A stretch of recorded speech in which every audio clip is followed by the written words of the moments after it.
Good afternoon. Myself Dr. Praveen Mantri and I welcome all of you in our institution, Royal Group of Institution. Today's topic for discussion is marketing management and in which we will specifically discuss about the pricing methods.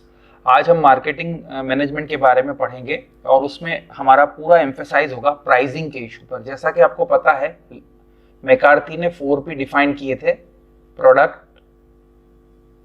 Price, place और promotion. आज हमारा discussion का emphasis रहेगा pricing issue पर। Marketing management में pricing बहुत बड़ा important role play करता है। देखिए, जब भी कोई प्रोडक्ट हम खरीदने जाएंगे एज अ कंज्यूमर, हमारा पहला नज़र क्वालिटी के साथ उसकी प्राइस पर भी रहेगा। उन्हीं सब चीज़ों को कवर करते हुए डिफरेंट तरह के प्राइसिंग की मेथड्स हैं। तो मैं शुरुआत करता हूँ सबसे पहले जो मोस्ट प्रोमिनेंट है, डिस्कस में सारा करूंगा पर जो सबसे ज़्यादा प्रोमिनेंट है उनको प्रायोरिटी पर लूंगा। सबसे पहली प्राइसिंग है पेनिट्रेटिंग प्राइसिंग। पेनिट्रेशन प्राइसिंग में क्या होता है कि प्राइस को लो रखा जाता है। क्या रखा जाता है? लो रखा जाता है। और फिर जैसे जैसे प्रोडक्ट अपना एरिया बढ़ाता जाता है, उसकी अवेयरनेस, ब्रांड अवेयरनेस पब्लिक के बीच में बढ़ती जाती है, क्रेडिबिलिटी बढ़ती जाती है, फिर ग्रेजुअली धीरे धीरे उसकी प्राइस को क्या करते जाते हैं? इंक्रीज करते जाते हैं। तो सिंपल सा रूल है, पेनिट्रेशन प्राइसिंग में हम लो प्राइसिंग रखते हैं और लो प्राइसिंग रखने से कस्टमर उसमें आकर्षित होता है और उसके अट्रैक्शन से वो प्रोडक्ट की डिमांड बढ़ने लग जाती है। और जैसे जैसे डिमांड बढ़ती है वैसे वैसे कंपनी फिर ये प्लान करती है कि धीरे धीरे ग्रेजुअली प्राइस को क्या किया जाए? बढ़ाया जाए। तो ये एक ऐसी स्ट्रेटेजी है जिसमें कंपनी लो प्राइसिंग रखती है। इसका बेस्ट एग्जांपल हो सकता है एक न्यूज़पेपर। सपोज एग्जांपल लीजिए, कोई भी न्यूज़पेपर लॉन्च हुआ किसी एरिया में, न्यूज़पेपर। अब उस न्यूज़पेपर को लॉन्च अगर एस्टेब्लिश मार्केट में करना है तो ऑलरेडी 4-5 बड़े ब्रांडेड न्यूज़पेपर एजेंसीज या न्यूज़पेपर पब्लिशर्स हैं ही। अब उस पर्टिकुलर एरिया में अपने मार्केट कैप को बढ़ाने के लिए या एंटर करने के लिए जो स्ट्रेटेजी आपके पास है, उसकी स्ट्रेटेजी का नाम है पेनिट्रेशन। तो आप याद रखिएगा, कोई न्यूज़पेपर है, कोई बुक है, कोई जर्नल है जिसको आपको स्टैब्लिश करना है, या कोई भी ऐसा प्रोडक्ट जिसमें मार्केट में आपको एंटर करना है और जहाँ कस्टमर प्राइस सेंसिटिव है, तो सबसे पहले आपको कीमत को लो रखना पड़ेगा। और जैसे जैसे मार्केट में वो प्रोडक्ट चल निकलेगा, उसकी अवेयरनेस, ब्रांड अवेयरनेस बढ़ जाएगी, फिर आप उसकी प्रोडक्ट की प्राइस को आप बढ़ाते चलिएगा। देखिए, मैंने न्यूज़पेपर का एग्जाम्पल लिया।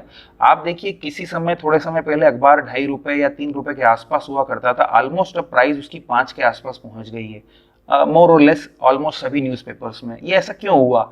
शुरू में कोई भी जो न्यूज़पेपर वाला है या पब्लिकेशन हाउस है, वो अपने प्रोडक्ट की अवेयरनेस बढ़ाने के लिए या एरिया बढ़ाने के लिए प्राइसिंग को लो रखता है।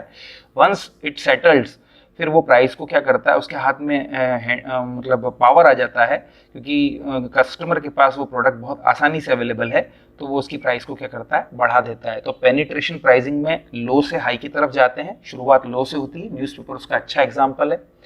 एक है प्रीमियम प्राइसिंग। प्रीमियम प्राइसिंग उसको बोला जाता है जो प्रोडक्ट ऑलरेडी मार्केट में बहुत पायनियर स्टेज पे है, मतलब एडवांस स्टेज पे है, और वो प्रीमियम ब्रांड है, जैसे ऑडी और मर्सिडीज। ये मार्केट के जो हैं वो लीडर हैं। ये दूसरों को देखकर प्राइस तय नहीं करते हैं, ये खुद प्राइस तय करते हैं। और इनके बायर भी जो होते हैं वो एरिस्टोक्रेट बायर होते हैं, मतलब प्रीमियम बायर्स होते हैं। तो इनको ना तो कोई बहुत ज़्यादा प्राइसिंग का इशू आता है। ये अपने प्रोडक्ट की कीमत प्रेस्टीजियस मोड पे रखते हैं, प्रीमियम मोड पे रखते हैं, वैल्यू बेस्ड रहती है, क्योंकि इसके कस्टमर कम रहते हैं और उनका बेसिक एम्फेसिस होता है कि ये कम कस्टमर को अट्रैक्ट करे, पर प्राइस की जो वैल्यू है या जो उसका लेवल है वो हमेशा ऊपर बना रहे। तो प्रीमियम सेगमेंट, इसमें मैंने आपको एग्जांपल दिया, ये कार सेगमेंट की जितने भी व्हीकल हैं वो प्रीमियम प्राइसिंग के, जैसे ऑडी हो गया या मर्सिडीज हो गई, ये बेस्ट एग्जाम्पल है। पेनिट्रेशन पढ़ाया मैंने और प्रीमियम प्राइसिंग पढ़ाया। पेनिट्रेशन का ठीक अपोजिट होता है स्कीमिंग प्राइसिंग। स्कीमिंग प्राइसिंग को ये बोलते हैं मलाईदार प्राइसिंग नीति, हिंदी में ऐसा कुछ इसको बोला जाता है। बेसिक इसकी फिलॉसफी ये है कि इसमें कीमत को क्या रखा जाता है? हाई रखा जाता है, और जैसे जैसे प्रोडक्ट चल निकलता है फिर उसकी कीमत को क्या करते हैं? कम करते जाते हैं। ये ठीक उल्टा पेनिट्रेशन का है। इसमें स्कीमिंग में आप कार सेगमेंट का एग्जाम्पल वापस से ले सकते हैं। आपने देखा होगा शुरू में 4.5 लाख की कार, 5 लाख की कार, 6 लाख की कार, 3.5 लाख रुपए तक की कार, इस तरह के सेगमेंट और वेरिएंट्स आते हैं कारों के। पर जब वो चल निकलती हैं तो फिर उसके और सुपीरियर वर्जन बाजार में उतारे जाते हैं और मार्केट का कैप ग्राहकों का बढ़ाया जाता है। तो स्किमिंग में हमारा फंडा रहेगा हाई से लो की तरफ जाना, कार सेगमेंट के लिए उपयुक्त है। पेनिट्रेशन में लो से अपन हाई की तरफ जाते हैं, लो शुरुआत होती है और फिर जाते हैं हाई की तरफ। ठीक है। प्रीमियम प्राइसिंग कहाँ होती है? जब पायनियर अपने ब्रांडेड जो प्रोड्यूसर्स हैं, जिनका मार्केट में जो मार्केट लीडर हैं, जो किसी को देखते नहीं है, वो खुद अपनी प्राइस जो है वो सेटल करते हैं, डिसाइड करते हैं। They are the leader of the market. Example is Audi and Mercedes. उस तरह की प्राइसिंग सेगमेंट को प्रीमियम प्राइसिंग बोलते हैं। इस तरह से हमने 3 प्राइजेस को डिस्कस करा। एक होती है बड़ी नई तरह की प्राइसिंग है, आपने कभी सुनी हो, न्यूट्रल प्राइसिंग। न्यूट्रल प्राइसिंग का मतलब होता है, आपने प्रोडक्ट लाइफ साइकिल पढ़ा होगा, उसमें क्या होता है? Introduction, growth, decline, maturity. Introduction, growth, decline, maturity. Introduction, growth, decline, maturity. कितने फेज होते हैं? 4 फेजेस होते हैं। इंट्रोडक्शन, ग्रोथ, मैच्योरिटी, फिर डिक्लाइन। इंट्रोडक्शन, ग्रोथ, मैच्योरिटी, फिर डिक्लाइन। कितने फेज हो गए? 4 फेज हो गए। इंट्रोडक्शन, ग्रोथ, मैच्योरिटी और डिक्लाइन एंड सो ऑन। चारों लेवल पर जो कंपनी अपनी प्राइसिंग के साथ कॉम्प्रोमाइज ना करे और प्राइसिंग एक जैसी ही रखे, बड़ा रेयर है ये बड़ा रेयर है, ऐसा होता नहीं है। पर as far as the academic knowledge is concern, आपको पता होना चाहिए कि न्यूट्रल प्राइसिंग का मतलब है प्रोडक्ट की लाइफ साइकिल के दौरान प्रोडक्ट की प्राइस को ना तो कम किया गया ना ज्यादा किया गया। क्या ये रिलेवेंट है रियल लाइफ में? ये रेयर है, but as far as the knowledge is concern आपको पता होना चाहिए न्यूट्रल प्राइसिंग क्या है। चारों फेजेस में वो न्यूट्रल है। अब हम आगे जा रहे हैं। एक है सील्ड बिड प्राइसिंग। आपने एक वर्ड सुना होगा, टेंडर। टेंडर मतलब ठेके। गवर्नमेंट के जितने भी टेंडर होते हैं, रोड बनाने के, पानी की टंकी बनाने के, या जो भी ठेके हैं, कंस्ट्रक्शन है, उसमें गवर्नमेंट बिड इनवाइट करती है, जिसको हिंदी में निविदा बोलते हैं। निविदा, ये जो निविदा होता है, बंद लिफाफे में लेटर बनता है, प्राइसिंग कोट की जाती है, और जो सबसे अट्रैक्टिव प्राइसिंग होती है, लोएस्ट होती है, उसको ऑर्डर दे दिया जाता है या उसको ठेका दे दिया जाता है। इसीलिए इसका नाम है सील्ड और बिड प्राइसिंग। बिड लगी हुई है, 15-20 बिडर जो भी ठेकेदार हैं वो अपनी बिड लेकर आते हैं। जैसे नगर निगम ने कोई कॉलोनी में रोड का काम या फिर सपोज पानी की टंकी बनाने का काम दिया है, तो जो ऑफरिंग की जाएगी उसमें सील्ड बिड प्राइसिंग होगी। बंद लिफाफे में ठेकेदार लोग प्राइस ऑफर करेंगे। जो सबसे कॉम्पिटिटिव सूटेबल प्राइसिंग होगी, उसको जो नगर पालिका, नगर निगम जो भी है, म्यूनिसिपल अथॉरिटी, वो उसको एक्सेप्ट करेगा और उसको काम के लिए ऑफर करेगा। ये प्राइसिंग कहलाती है सील्ड बिड प्राइसिंग। मैंने आपसे डिस्कस करी premium pricing, penetration pricing, skimming pricing, neutral pricing, और इसके साथ मैंने सील्ड बिड भी डिस्कस कर लिया। एक और मैं आपको डिस्कस करना चाहूँगा। बहुत सारे कस्टमर सिर्फ कॉस्ट की तरफ ही कॉन्शियस होते हैं, उनको सस्ता ही पसंद है, कॉस्ट ही कॉस्ट दिखती है उनको कि भाई सस्ते सस्ता, सबसे सस्ता, सबसे सस्ता, सबसे सस्ता। जैसे ये जितने भी मार्केट है ना, सुपर मार्केट, उनमें इस तरह की कॉन्शियसनेस बहुत ज़्यादा रहती है। वो सस्ते पे जाते हैं, बाय 1 गेट 1 फ्री, और उसके अलावा 100 रुपीज़ से नीचे, 99 के नीचे आप प्रोडक्ट ले लीजिए। तो ये जो कॉस्ट कॉन्शियसनेस वाला कस्टमर है, वो इकोनॉमिक प्राइस सेगमेंट में आता है। उसका फोकस क्वालिटी पे बाद में जाता है। वो बार बार किसको देखता है? मेरे लिए इकोनॉमिक हो, इकोनॉमिक हो, इकोनॉमिक है। अब बिस्किट का एग्जांपल लें, अगर आप देखेंगे तो पार्ले जी के जितने भी सेगमेंट है वो इकोनॉमिक प्राइसिंग बेस्ड ही हैं। वो 5 रुपये का बिस्किट, 2 रुपये का पैकेट, क्यों? क्योंकि वो सबके लिए अफोर्डेबल है, चाहे गरीब हो अमीर। अब अगर ऊपर जाएंगे तो फिर वो बात इकोनॉमिक प्राइसिंग पे नहीं आएगी। तो ये इकोनॉमिक प्राइसिंग का एग्जाम्पल हुआ। तो हमने डिस्कस कर लिया premium pricing, penetration pricing, economic pricing. एक है प्रमोशनल प्राइसिंग, एक के साथ एक फ्री। अब एक के साथ एक फ्री, इसको मैं डिस्कस करूंगा प्रमोशनल प्राइसिंग को आपको बंडल प्राइसिंग के साथ। ध्यान दीजिए, ये दोनों को आपको पैरेलल समझना पड़ेगा। बंडल प्राइसिंग का एग्जांपल हो गया, होता क्या है यहाँ पर कि एक के साथ एक अगर प्रोडक्ट दिया जा रहा है, तो एक तो मेन प्रोडक्ट है और दूसरा जो प्रोडक्ट है उसके साथ जो है उसको और एसोसिएट करके बेचा जा रहा है। जैसे एग्जांपल लिया जाए, और वो दोनों प्रोडक्ट जो हैं वो एक दूसरे से रिलेटेड नहीं है। जैसे मान लीजिए रेजर का एग्जांपल ले लीजिए, रेजर का एग्जांपल लीजिए, रेजर के साथ लोशन का एग्जांपल ले लीजिए। अब जरूरी नहीं कि रेजर बनाने वाली कंपनी लोशन भी बनाए, तो उसने क्या टाई अप करा दूसरी कंपनी से कि हम बंडल में माल बेचते हैं, रेजर वाले ने किसके साथ टाई अप करा या इसने इसके साथ टाई अप करा, तो इसको कौन सी प्राइसिंग बोलते हैं? Bundle pricing. इस बंडल प्राइसिंग में क्या होता है, जो ऑब्सोलीट स्टॉक है कंपनी का, जो भी दोनों में से कोई सा भी प्रोडक्ट हो सकता है, वो भी उस प्रोडक्ट के साथ निकल जाता है, तो ये बंडल प्राइसिंग है। मतलब हम खरीदने जाते हैं एक और उसके साथ दूसरा एसोसिएटेड प्रोडक्ट मिल जाता है, और वो दोनों कंपनियां सेम नहीं होती, उनका पहले टाई अप हो जाता है, इसको बोलते हैं बंडल प्राइसिंग। अब मैं बंडल प्राइसिंग से लेकर आता हूं प्रमोशनल पे।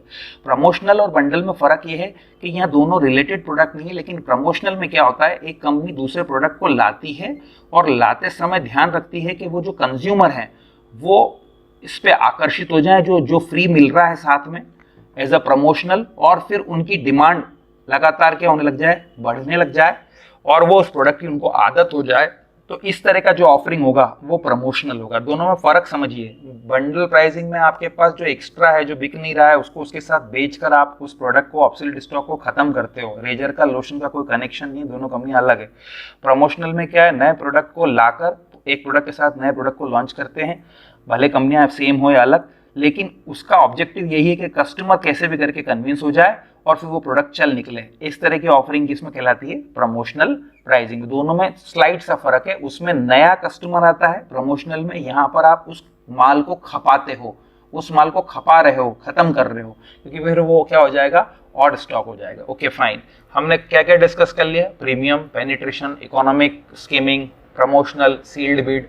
एक और देख लीजिए, साइकोलॉजिकल प्राइसिंग, जिसको ऑड प्राइसिंग बोलते हैं। लिखते हैं ना अपन ₹99 ओनली, ये रिचार्ज करा लीजिए, या सपोज अपन एक और एग्जांपल देते हैं, ₹999, 999 में कोई पर्टिकुलर प्रोडक्ट इंटरनेट पे या शॉपिंग मॉल पे मिलता है।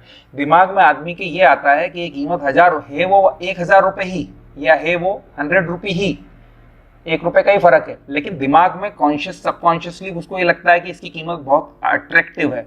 और इसी को ऑड प्राइसिंग में भी ले सकते हैं आप, और साइकोलॉजिकल में भी ले सकते हैं। साइकोलॉजिकल का एग्जांपल क्या होगा, 99 ओनली, 999 ओनली।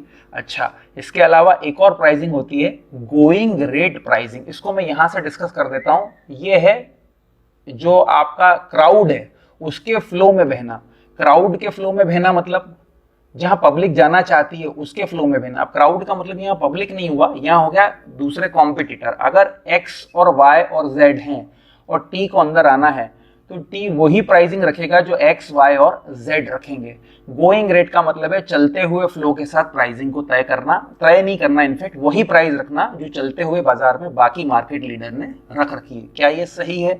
ये सही नहीं है, इसलिए क्योंकि नई कंपनी सर्वाइव ही नहीं कर सकती। पुराने मार्केट जायंट्स तो हैं, वो चल जाएंगे, पर गोइंग रेट का सहारा लेकर नई कंपनी तो कम से कम सर्वाइव नहीं कर सकती। पर आपको कॉन्सेप्ट क्लियर होना चाहिए कि गोइंग रेट प्राइसिंग में क्या हो रहा है, X Y Z already establish company है, टी नई कंपनी आई है। अब वो जो प्राइस सेट करने गई तो वो किसके साथ जाएगी, गोइंग रेट। जो एक्स की रेट है, वाई की रेट है, सेम है जेड की, तो ये भी वही प्राइस रख देगी। इसको बोला जाता है गोइंग रेट प्राइसिंग, ठीक है। और एक और प्राइसिंग है कैप्टिव प्रोडक्ट प्राइसिंग। तो इसका बहुत अच्छा एग्जांपल मैं आपको सेट करता हूं। आपके पास प्रिंटर है, क्या है, प्रिंटर। और प्रिंटर जो है वो कोर प्रोडक्ट है। क्या है, कोर प्रोडक्ट। और उसके साथ आपको मिल रही है इंक। इंक जो है वो आपका एसोसिएटेड प्रोडक्ट है, कैप्टिव प्रोडक्ट जिसको बोलेंगे, कैप्टिव प्रोडक्ट। तो आप खरीदने क्या गए थे, प्रिंटर। प्रिंटर की कॉस्ट तो कंपनी ने क्या रखी, कम, लेकिन कंपनी को चूंकि आगे फ्यूचर में कमाना है, उसको मालूम है कार्ट्रिज बार बार बदलने वाली है, तो वो इंक की प्राइस क्या करती है, ज्यादा रखती है। इसको बोलते हैं कैप्टिव प्रोडक्ट प्राइसिंग। कैप्टिव का क्या मतलब हुआ, यहाँ प्रिंटर के साथ जो है वो इंक जो है, प्रिंटर तो कहलाएगा कोर प्रोडक्ट और जो इंक है वो कहलाएगा कैप्टिव प्रोडक्ट। जो इंक कैप्टिव प्रोडक्ट है उसकी प्राइस को कंपनी धीरे धीरे ग्रेजुअली बढ़ाती जाती है और अपने मार्जिन को इंटेक्ट करती जाती है। तो इस तरह की जो स्ट्रेटेजी होती है उसको कैप्टिव प्रोडक्ट प्राइसिंग बोला जाता है। तो मैंने ये सब डिस्कस आपके बीच में किया। 2-3 और प्राइसिंग मेरे दिमाग में आ रही है। एक और ध्यान रखिए, गवर्नमेंट टेको में एक प्राइस और होती है, कॉस्ट प्लस प्राइसिंग।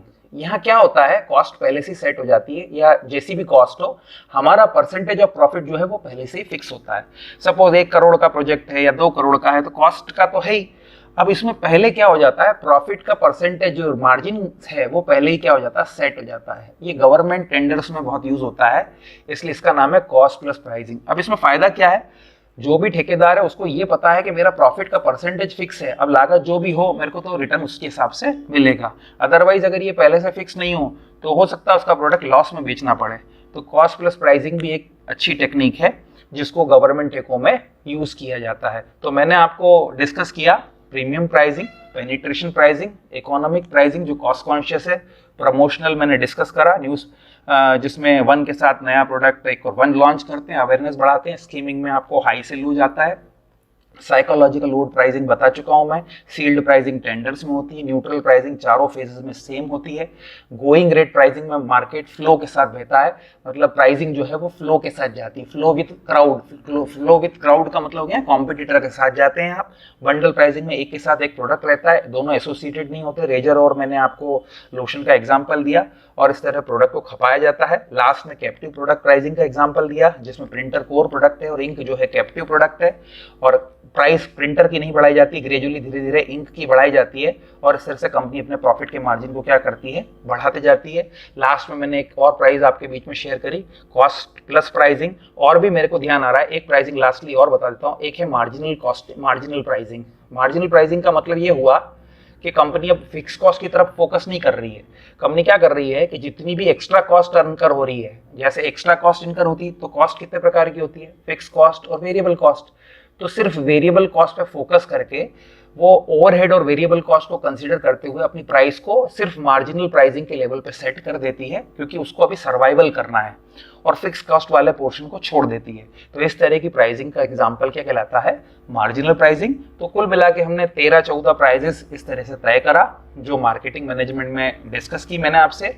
एक बार और रिपीट कर दूं, 4 तरह के पी होते हैं जिसमें प्राइसिंग बहुत बड़ा एलिमेंट है, कस्टमर को परस्यू करने के लिए, कन्विंस करने के लिए प्राइसिंग बहुत बड़ा एलिमेंट है, और अलग अलग प्रोड्यूसर, अलग अलग मैन्युफैक्चरर और सेलर अपने कंफर्ट्स के हिसाब से प्राइसिंग को सेट करते हैं। इसमें कस्टमर की भी बाइंग पावर को देखा जाता है, मार्केट की सिचुएशन को, और खुद प्रोड्यूसर या कंपनी किस पोजीशन में है वो सारी बातों को मद्देनजर रखा जाता है, उसके हिसाब से प्राइसिंग को सेट किया जाता है। आई होप आपको ये प्राइसिंग वाली पूरी स्ट्रेटेजी क्लियर हुई होगी। इसको क्या बोला जाएगा, प्राइसिंग मेथड्स या pricing tools of marketing management. अच्छा, ये जो प्राइसिंग टूल है ये गुड्स पे भी लागू है और सर्विसेज पे भी है, तो इस चीज का आप बिल्कुल ध्यान रखिएगा। एक और जाते जाते एक एग्जांपल और आपको देता हूँ। कभी कभी हम रिजर्वेशन कराते हैं एयरलाइंस में, तो एयरलाइंस में पर्टिकुलर सीट के लिए रेट ज़्यादा रहता है और कोई और सीट के लिए स्पेस के कारण रेट अलग रहता है। तो ये सब तरह की जो प्राइसिंग स्ट्रेटेजी मैंने कही है, आपसे डिस्कस की है, ये सिचुएशन बेस्ड है, और कब कौन सी प्राइस किस कंपनी के लिए सूटेबल होगी, it depends on circumstances and the other things which are surrounded by the companies. And I hope this video is useful to all of you. Thank you very much.